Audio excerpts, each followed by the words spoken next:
And so if I mess up, you can edit it out. Yeah. Okay. So no pressure there. Yeah, don't even. If I say I freaking love my church. I think freaking love my church needs to be in there, though. We're not taking that out. I don't know what you're talking about. I do freaking love my church.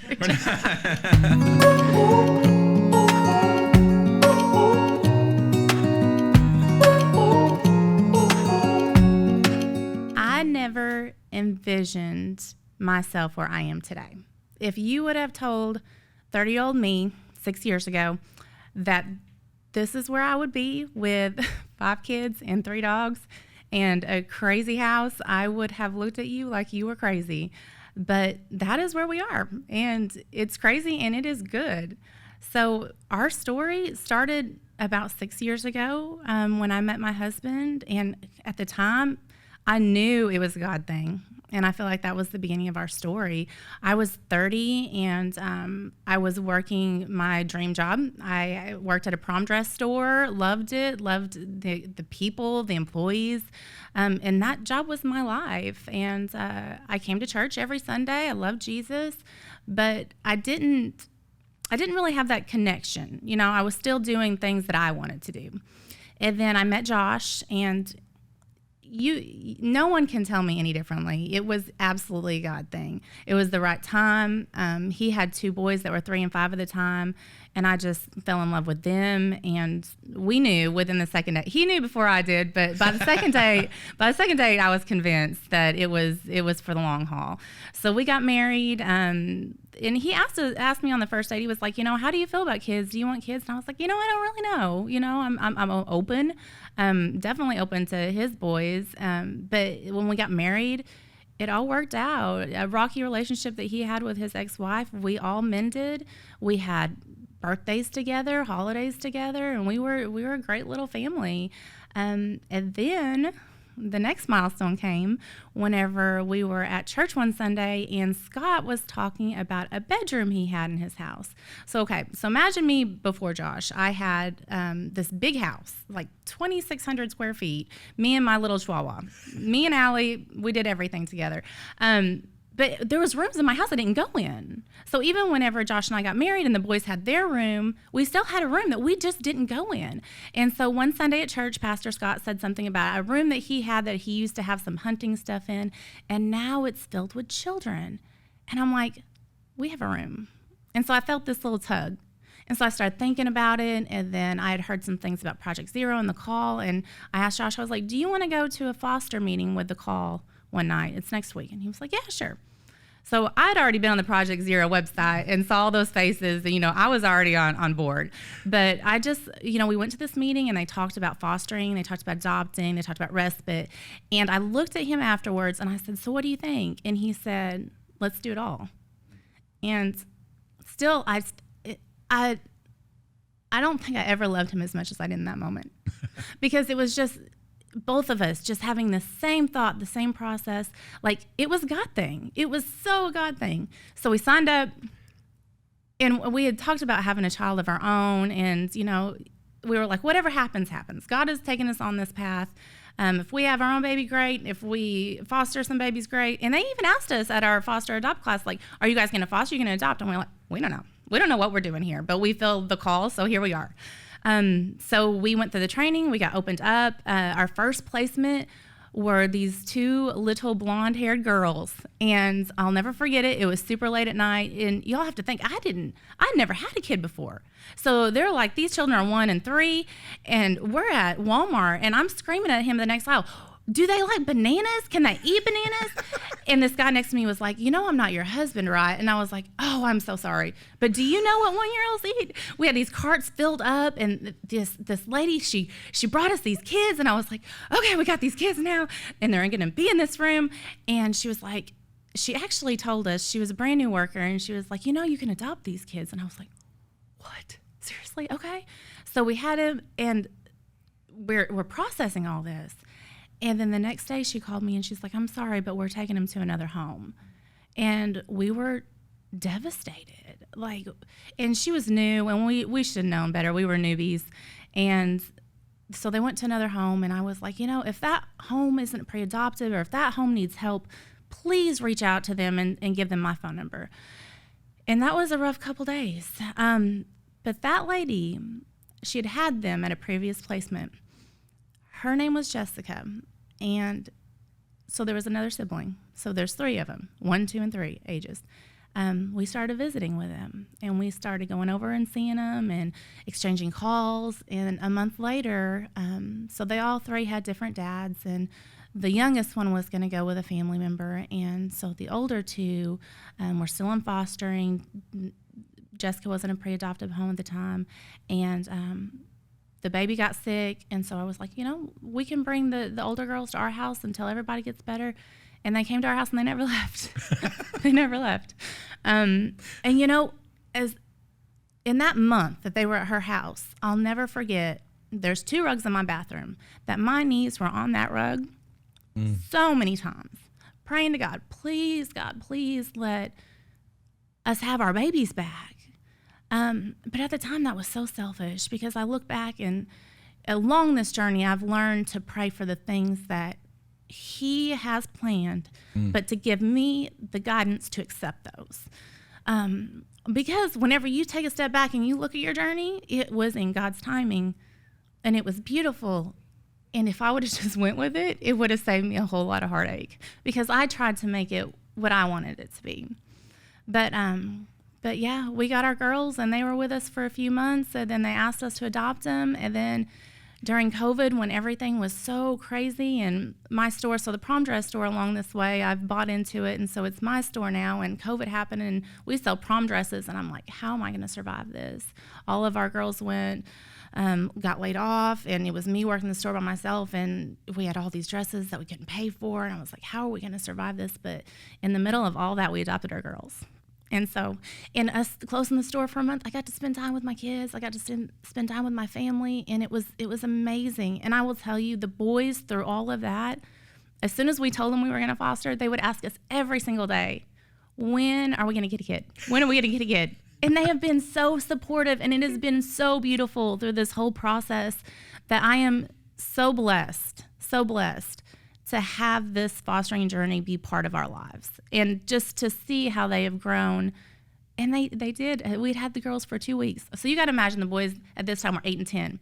These girls were 2 and 3. And you're thinking, how does that work? They loved them. They loved them from day one. And they would ask us, can we please adopt them? Can we please adopt them? I'm like, honey, we just got to see what happens. We just got to see what's part of our plan. And they were so supportive, and it was a God thing. It was absolutely a God thing. So we adopted the girls, and we were like, okay, so we need to give our family time to bond and let the girls know that they're here forever, that they're not going anywhere. So we closed our home. For 30 days. So after 30 days, all my foster friends are like, oh, this is happening.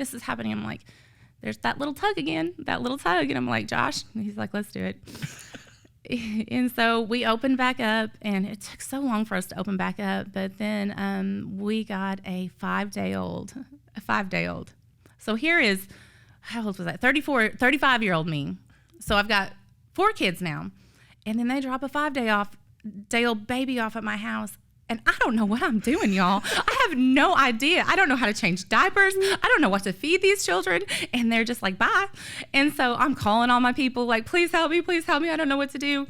And he was precious, y'all. He was so precious. And he was good. My husband's like, he's going to cry all the time. He did not. He still doesn't sleep through the night. He's 7 months old now. But he was amazing. And it just started the journey all over again. And, this time, we just had to tell our hearts, we have to go where God takes us. And where God takes this little baby is we are going to be along for this ride. Whether he stays with us, whether he goes back with mama, whether he goes with someone else, we are going to love this baby like our own, and then be along for the ride. And not try to do what our hearts want, but do what God wants. And so that is where we are right now. So we have little baby, love him to pieces. Like I had no idea how much love these kids can bring into your life. I take him to daycare, and I'm there for 20 minutes. I'm the only mom who does this. And I'm in the car seat talking to him, and I'm making sure he's cool in his little play area that he's in. I'm like, oh, well, now he's wet. Let me change him real quick before I leave. So I'm literally there for 20 minutes with this child, and he is so spoiled. But our family, and it's crazy. It is crazy. I will tell you, when we got those 2 girls, I did have an SUV, but it only set 5 people. So in this SUV, there was room for my husband, our 2 boys, and our 2 girls. But where did I fit into this? Y'all, I sat in the trunk. And when we came to church, I would make my husband park in the back parking lot so no one would see me climb out of our car in my heels out of the trunk of the SUV. Now, it wasn't like a trunk, but it did lift up. It did have a button, and it lifted up, and I could crawl my way out of it. But we did it. And I was like, how are we going to financially take care of all these kids? God has provided. There's so many things provided to us, and the thing that I've gotten along this journey to is our village. So we started out, I'm from Illinois, so I have 0 family here. My husband's family is an hour away, and we knew no one who fostered. No one. I had never met anyone who'd fostered, adopted, nothing. So we didn't really have any support. But those babies getting taken away the first day, that was a God thing, because that family is our family now. Like, we are so close with them. That 1-year-old bio sister that my girls had, they adopted her. And we do everything together. We just bought a house a mile down the road from them. Like, it is such a beautiful journey that we have went through. Now, can I paint it all rainbows and butterflies? No, absolutely not. There was meltdowns, and these children have been through so much. The oldest would actually bring home chicken nuggets from school in her backpack to feed her siblings and she still did it with us because that's what she was accustomed to. The stories that they told me of the things that they have went through has just broken my heart. I just remember looking back in that backseat at those babies, and they were so scared. And it's hard to imagine those times because it's so good right now, but they have been through so much. But now I pick them up from school, and they sing Bible songs in the backseat, and just to see that transformation and let me see God through them and introduce that relationship to them and know that they are never going to be alone again. We will be there, but God will always be there too. And that's what these foster kids need. They need homes. We're in bad shape right now with foster homes, but y'all, they need Christian foster homes. Yeah. When things happen in my life, God is who I go to. Can you imagine being a child and not knowing God? You don't have family, you don't have anything, and you don't have God. If we don't introduce that to these children, that's what they need. Yeah. That's what they need. Yes, they do need a loving home too, but they need to know that they are not alone. And we've been able to give that to the children that have come through our house. And as we start to move, and I look at that bedroom, how many kids that have been there? And I think it's 8 or 10, or how many have slept in that room? Like, yeah. It's big stuff.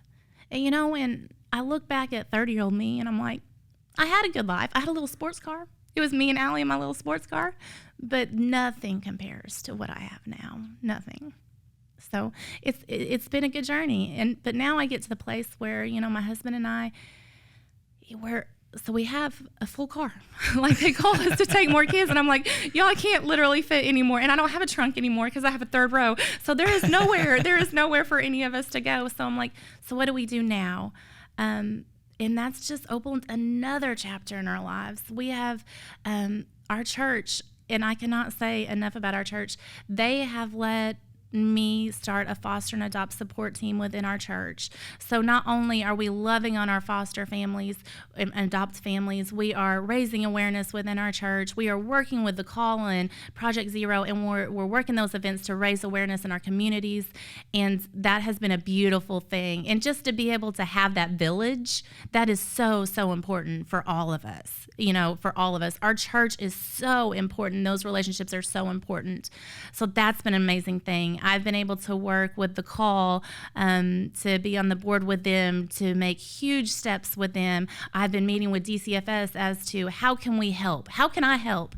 What can we do to make this process easier for you guys and for foster families and for these children? Because that's what it's about. It's about the kids. That's right. And you guys, if the church doesn't do it, who is going to do it? If we can't come together as a church and save these kids, who is going to do it? And if it's not right now, when is it going to be? We can't wait, So there are 715 children in our county.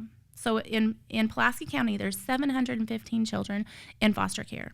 There is 216 open homes right now. 216. That's more than 3 children per home. I only have 1 right now, so I'm not doing my part. Somebody's got 5. Yeah. That's too much. That's too much.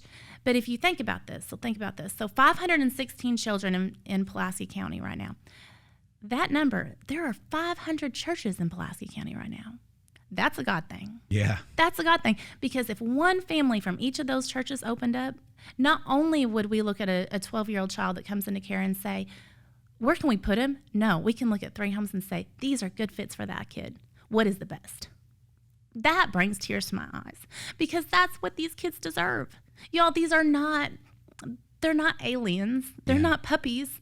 These are children. If you have bio children, look at your bio child. So if I take one of ours, say Ashton, who's 10, what would he be like if he was taken out of his situation? Even if it's a bad situation, that is what they know. That is what they love. Like, they want to be back in that situation. So they're ripped out of that. They go to a DCFS office with a stranger that they do not know, and they sit in that office next to that lady for 8-10 hours as she calls every home in the state, because we don't have enough homes here. I mean, every home in the state just to find a bed for him. And he gets to hear over and over and over again, no, I'm sorry, I can't take that child. No, I'm sorry, I can't take that child. Think about how that would be. And bio children, and that brings up another thing. Like, when we started this, we were scared that I don't want our bio kids to think that these children are more important, or for me as a parent, like, what if these children come in and teach our bio kids something that, we don't know their background. We don't know what they're accustomed to. We don't know the words that are going to come out of their mouths. That was scary for us. And for our family, what we decided is we are going to do children younger than our family, and that worked for us. I know people that do, children that are older. Whatever works for your family, but have those conversations with your bio kids. Have those conversations with your friends and your family, because you can make it work for your family. And it has been a blessing for us. Not only were we worried about ours, now we are absolutely proud of how they've adjusted and the things that they have learned and how they have grown from this experience. And then, if you're a newly married couple, like we were, like, should we have our own? Should we not? People look at us all the time like, oh my gosh, your family's amazing. Like, y'all had all these kids. And I'm like, well, no, not really. But there is never one moment that I look back and say, I wish I had my own kids. There's never, you hear people say, you don't know what kind of background they're going to have as far as issues like medically or psychologically and things like that. We don't know what kind of our bio kids are going to have. Our bio kids have not been perfect either. So that, I don't know, that's something that never affected us whatsoever. I've never looked back and said, I wish I had my own. Now, I would like to have a little redheaded baby. I've said that since I was little, but my sister, who is dark hair and dark eyes, has the cutest little redheaded baby that I get to claim all the time. So, it works. It's totally fine. And we've just started this new chapter now, and I just want people to see us. And, we have this beautiful story, but along the way, I wouldn't have told you it was beautiful. I would have said, this is hard. DCFS is a hot mess. But you know what, guys? It's our government raising our kids right now, and that is not how it's supposed to be. It's not. They're supposed to be with the mom and dad. So no matter what we do in this situation, it's going to be difficult. But the church is the ones that need to take care of our children. That is what God has called us to do. And if we can't do it, then who else can do it? So I feel very strongly about that. And, I'm proud of our church. And I've been meeting with people, and I love to meet with people, and I love to hear their stories and just see them in person. And I met with some people the other day, and after I said, I was like, oh my gosh, but I was like, I freaking love my church. Like, they are amazing. They are amazing. They are so supportive. And I just, this feeling that I have that our church is part of our village, I couldn't do it without it. I really couldn't. So I am overly thankful for that. And I'm just thankful that God has allowed us to do this journey, and it continues. It continues. So now we I don't even know how it happens, but we have this huge house now that has 6 bedrooms.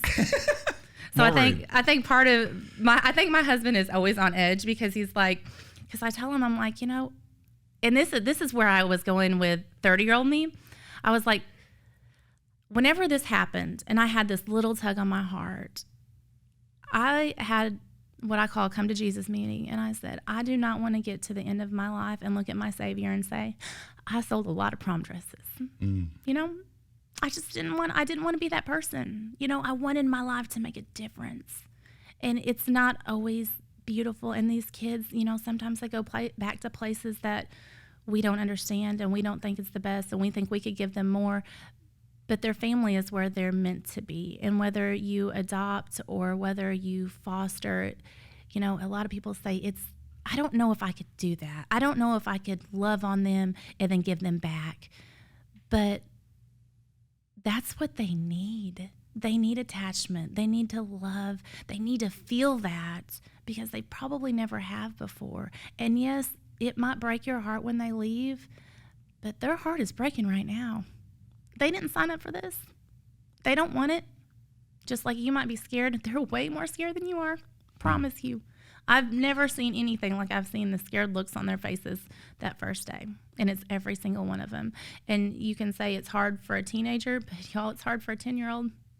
It's hard for a 5-year-old. It's hard for an infant. You know, the crazy thing is, so Gallia was 2, and she was always fun-loving, and nothing affected her. And I was mama from day one, and that child. She's a league of her own. But you know, the other day she said something about a dream she had, and it was about her situation. It still comes out, you know, even if they're babies and you think, you know, they'll get over it stuff. It's still trauma, but they need people to love on them, and they deserve it. They absolutely 100% deserve it. So the attachment thing. You need to be attached, and you can do it. You can do it, and you can build relationships with the bio family. So when they go back, one of the most beautiful stories is a friend of mine, Jessica. She had 2 babies at birth. They went back to mom, then they came back into care, and she was mad. Jessica was mad. She was like, how did this mom get back here, blah, blah. And I was mad with her. But the mama, she got it together again. She did. And then they went back to her, and they were at May, my girl's bio sister, they were at her birthday party, and you should have seen that mom, and you should have seen those girls. And I was like, that is what it's about. That is what it's about. And that heartache and that mad and that hurt, it all goes away because it'll only be temporary. But the things that you do in these kids' lives, that is permanent. You introducing God into their lives, that is permanent. They are with that will stay with them forever, and we will see them again. That's right. After this life is over, we will spend eternity with them. So yeah, they go back to their bio family for a little bit, and it hurts, but it is okay because we've instilled with them the things that they need to continue after this life. And we will see them again. That's right. And people look at me and they're like, oh, you're Wonder Woman. You can do all this. No, y'all, no. I have a business that I try to balance, and I have, you know, the kids. And there's times I'm like, am I giving them enough time? I'm tired at night. I should be reading them a bedtime story, and I'm not. I'm just going to lay on the couch with y'all for a little bit. And this is the first time my fingernails have been painted in like 6 months. And sometimes I don't take care of myself, and I don't sleep enough. I really don't. And I cry like all the time for no reason whatsoever because I'm tired, and it makes me emotional. I'm not Superwoman, and I am a regular person. I am a regular person. There is nothing in me that is any different than anyone else. So I really encourage you, if you feel that tug and you feel like, I want to do that, but this isn't the right time, there will never be a right time. That's right. You will never have enough finances to do everything that you want to do. You will never have enough time to do everything that you want to do. But that, yes, is the difference in a child's life, not just here on earth, but after. And I love what the call says. The call says not everyone is called to foster, but everyone is called to do something. So pray over those children. You know, whatever season it is in your life, you know, donate if you can. Donate clothing if you can. Pray. Help a foster family, you know, because y'all, we're tired. We're so tired. If we could have a date night, that would be amazing. But if you can do anything, if you can tell your neighbor about the foster, you know, care crisis we have right now, just do something, because a little bit goes a long way, and we need all the prayers we can get.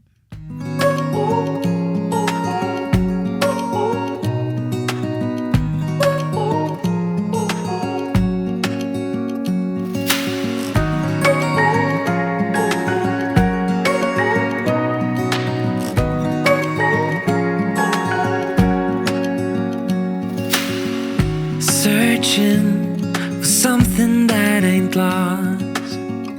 Have we got our lines crossed? We're wasting time on stuff that doesn't really matter, while wishing for something better. I try to fix things that weren't broken, misunderstandings and words unspoken.